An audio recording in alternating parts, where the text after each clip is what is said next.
Salud! Welcome back to Isadora. It's really good to be back. Hope you're having a good week. Comment ça va? So today we're going to be talking about the 9 different seductive personality types and which one best describes you. Now, when we talk about seduction, a lot of people think we're referring to sexual seduction. That's part of it, don't get me wrong. But seduction really is the power of persuasion, your power of persuasion over people, your power of influence over people. That's the power, the ability you have to either persuade or influence people. Now, it could be one person or it could be a large group of people. So this book was originally written by Robert Greene, and it was given to me about 6-7 years ago. Do you understand? And I've been so obsessed with it. So the Siren is usually referred to as the sex bomb, right? So this is like the highly confident, highly sexual, highly seductive feminine woman. Now, the sirens are used for feminines, right? So now the thing with the siren is they don't necessarily have to be particularly beautiful. Like the origin of sirens is like this Greek mythical figures, do you understand? And their song was so beautiful that sailors will listen to it and never come back home. Do you understand? So it's not just the face, it's the outfit, it's the voice. Everything has to work together. Do you understand? That's the thing with the siren. Everything works. So these are the sort of woman that can break down the defenses of any man, especially the rigid man, do you understand? Or the morally upright man, do you understand? Those ones that they feel like they have to follow a certain path, they have to do certain things, do you understand? So sirens are the sort of women that can break down the defenses of the most difficult, the most rigid men. A good example of a siren is Marilyn Monroe, right? See, if she cleans up all her makeup and pulls her hair back and everything, she may not be particularly beautiful. But when you think about extremely beautiful, extremely iconic, and you think of Marilyn Monroe, you think she's like really, really beautiful. And then she has this really childish voice, right? But she has learned to lower it so that it sounds more seductive. Now, a siren is not somebody that dresses vulgar, like boobs hanging out, butt cheeks hanging out, and cropped up. And no. It's when you dress. I mean, a siren would know what part of her body she can show. It might just be the shoulders. Do you understand? It might just be a small sleeve that you can just view.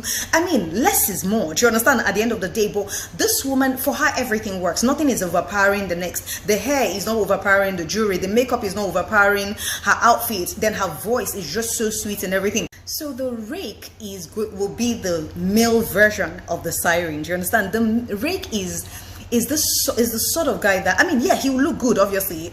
You don't want to, somebody that looks so sloppy might not be able to pull off that whole Rake persona. Do you understand? So the Rake he would be referred to as the other man. Do you understand? So he would be good for a repressed kind of a bored housewife.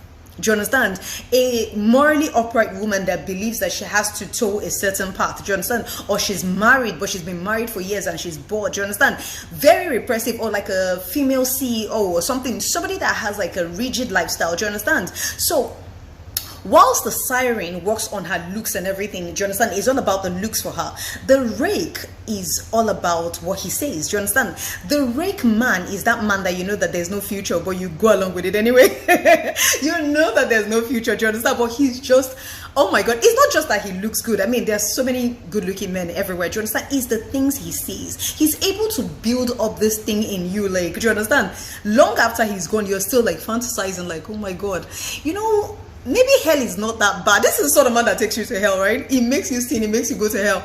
Like, you're actually making excuses for the devil. Like, oh, maybe the devil is not that evil, right? Maybe hell is not so hot. The dangers of a siren. Like a siren, like I said, there'll be a lot of jealousy. Do you understand? Because, I mean, like I said, this woman is like highly seductive, highly confident and everything. You think every man wants her. Do you understand? So from a man's perspective, there'll be a lot of jealousy. Now, the dangers of a Rake is that it's like the dangers of dating a fuckboy, right? F-boy, sorry, excuse my French. Male or female, right? These people are exceedingly charming. Like I said, the power of seduction may not be for one person. It may be for a large group of people. Do you understand? So this personality type, they're really, really charming. But the thing with them is they will charm the pants off you. Like, it's the smile, it's the words. They make you feel good about yourself. Do you understand? Like, for instance, you will come in the presence of a charmer, do you understand? And they will make you feel so great about yourself. But the thing is, it's never really romantic. They know how to remove themselves from any thoughts of romance that you yourself, you would get home and think, oh, well, he said this to me. Imagine, okay, let me give you an example. Like, imagine like a guy, men don't really notice a lot of things, right? And then maybe you usually have like dark hair, and then you change your hair to blonde, and he sees you, and after that smile and everything, and he says to you, oh my God, you look so beautiful. I like the new hair color. Do you understand? You will get home and think, I think he likes me. I'm not sure. A charmer would simply confuse you. Do you understand? Because they would remove themselves from any form of romance, and they tend to charm an audience. Do you understand? So the focus is not just on you. However, you want it to be just on you. Do you understand? But I think the dangers of falling for a charmer would be that they can switch it off. Do you understand? They can switch off the charm at any point in time, and then you think, what happened? I thought last week he liked me. Do you understand? Why is he acting so cold and so indifferent today? Inner confidence. Do you understand? So the charismatics are people that, they believe in what they do, right? You would see somebody that they're so focused. Like when they speak, they make you a believer. Do you understand?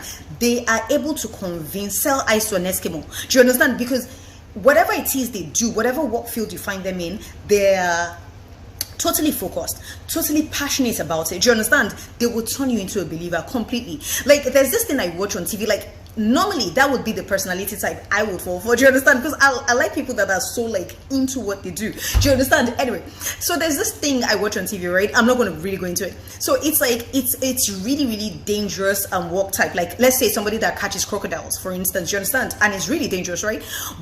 And this guy, like let's say he's a crocodile catcher. It's really like he's not even my type. Like he's not somebody I would go for. Normally if I see him in person, I'll probably like run the other way. Do you understand? Like he's not my type. But something about the way he's so passionate about what he does. Do you understand? He's so passionate. He's so like when he talks about his job, do you understand? It's like it makes you want to fall for him. Maybe the danger of dating a charismatic is that for whatever reason, if they're trying to convince you of something and you're believing in something else, there might be a bit of friction. Do you understand? Because they so believe in what they do, and their viewpoint into what they do is like, do you understand? It's like 100%. It's almost myopic. They can't see it any other way. So these ones are like, okay, let me break it down. Everybody has, growing up, like everybody had what their ideal lover would be, right? Like what the perfect woman or the perfect man or whatever would be. Do you understand? Now, the ideal lover reflects that. Do you understand? So these are people that are very skilled in questioning you. They would ask you questions. They would know how to extract that information out of you. Do you understand? Of what your perfect partner will be, and they'll reflect that back to you. They'll become that to you. Do you understand? And that makes you fall for them. Do you understand? So they will tend to reflect that back to you. Or what they do is mirror you. Do you understand? Mirror you. So it's almost like you're looking in the mirror, you're looking at yourself. Do you understand? They would mirror you and portray all your qualities. So basically you're falling for yourself. Do you understand? You fall for them, but what they're really doing is you're falling for yourself. Do you understand? So they start to mirror you, they start to act like you, they start to believe like you. It's highly narcissistic, but so I guess the dangers of falling for somebody, an ideal lover, would be that it's just a fantasy, right? It's not real. That person doesn't exist. So the naturals, what makes them so seductive is they're spontaneous and they're open. Do you understand? They remind us of, how everybody says adulthood is a scam, right? And you would think about the joys of no responsibility, just act, just do, just have fun, no consequences. Do you understand? These are naturals. Naturals are like that. They remind you, they have this almost childlike qualities about them. Do you understand? They're very open. You just want to protect them. You just want to nurture them. Do you understand? They're very open, very spontaneous. They're fun to be around. Do you understand? They make you forget your own problems. They make you forget your own troubles. Do you understand? You just want to be spontaneous and, let's travel. Yay, let's do it. Do you understand? It's almost like for them, there's no evil in the world. Life is just so beautiful and fun and fine. Do you understand? Dangers of falling for a natural is that, extreme childishness, do you understand, is very annoying. Do you understand? So a natural would have to be able to balance a bit of that mature adulthood or whatever. Do you understand? Balance it with that childlike heart. These ones play with their image. Do you understand? They play with their image. They to present this sort of like striking androgynous image. When I say that, what I mean by that is if it's a man, he might wear he might be a bit effeminate. Do you understand? And trust me, that stuff can be very attractive to women. Look at Elvis Presley, for instance. Do you understand? Maybe like tight pants, and do you understand? And all that. They play with their image. Do you understand? They if it's a woman, she can dress like a man sometimes. You understand? She can wear like this jacket and a hat. You understand? And trust me, it can be so attractive to other women and even men sometimes, because she portrays that strong Amazonian kind of woman. Do you understand? So these people play between androgyny, both sexes. Do you understand? Man or woman.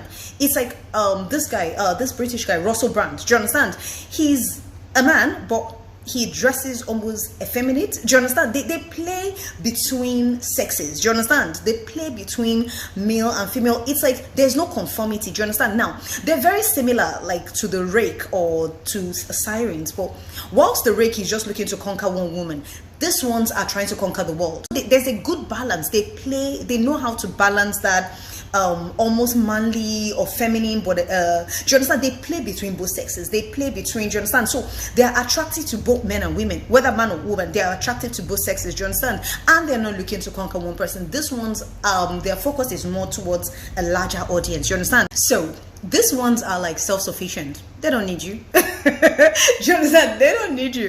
These ones, the way they seduce, what makes them so seductive is like they blow hot and cold. Do you understand? They're a tease. Do you understand? They're there all hot up on you and everything, and then the next minute they disappear. Do you understand? But they don't disappear for too long. They know how to just balance it before it gets, there's like a thin line between love and hate. If somebody keeps disappearing on you, you probably hate them. Do you understand? So there's a thin line, but what they are able to do, they disappear for just the right amount of time, and then they're back again, and then they seduce you and give you all the excuses as to why they're not available, blah blah blah blah blah. But they can actually be there with you, but withdraw emotionally. Do you understand? Now, thing is, I remember the first time my friend actually gave me gave me the book, and I started to read it, and honestly I really, really wanted to be a siren. And I remember he told me that you're a coquette, and I'm like, okay, I didn't want to be a coquette, but I actually am, and it's not intentional. Do you understand? I think that's my own personality type. It's not intentional. I'm like one of those people, like I'm extremely I work on extremes. I'm extremely extroverted and I'm extremely introverted. Like I can be in a house with somebody for a whole month and I'll say a word. You won't even know I'm there. Do you understand? I'll move silently. I can be with somebody for a week and you'll be like, shut up! And I won't stop talking. So I'm like extremely extroverted. So I can be around people and be all fun and then just disappear. Do you understand? It's just a thing. So I mean, for coquettes, for people that exude that coquettish image, these people, what makes them, like if somebody just withdraws and disappears, it makes you insecure, right? Do you understand? You're like, okay, what if you're a girl and you have a man and he just goes off? Do you understand? You're like, okay, maybe he doesn't like me, maybe he has met another woman. It makes people feel insecure, and that's the entrapment, because the more you get to think about somebody, the more they entrap you. The star personality type, these ones are like ethereal, and they envelop themselves in mystery. Now, what that means is that these people are like, they almost have this Hollywood-ish type appearance to them. Do you understand? This can be your neighbor, this can be your friend's friend. Do you understand? But it's almost like you can't, they're accessible, but they're not reachable. I don't know how to explain it. Do you understand? It just feels like you can never really reach them. Do you understand? They just have that star quality about them. They're bright and shining. When they get anywhere, they almost have this, do you understand, Hollywood star kind of appearance to them. Do you understand? Like I said, it could be your neighbor. Like you can literally see the person, but one of those people, like you feel like if this person talks to me, I'll pass out. Like this person, I'm sure they cannot even talk to somebody like me. If this person talks to me, I'll literally pass out. Do you understand? Because oh my god, this person, they're so bright and shiny, they're so perfect, when they get anywhere, they have this presence about them. Do you understand? They have this amazing, larger than life presence about them. Do you understand? It's not that they're wearing like Gucci or Fendi. No, that's not what I'm saying. They can be wearing Gap, they can be wearing high street clothing. It's just their persona. Do you understand? It's just the way they carry themselves. Like I said before, every one of us falls into one of these 9 personality types. Do you understand? Sometimes you have to learn it to stay away from some, and some you can learn to harness it to be able to be a grand seducer, to be able to seduce on a larger scale. S'il vous plaît, Like, share, subscribe. Merci beaucoup. Have a beautiful week. I do love you all. Stay blessed. Bye. Peace. Namaste.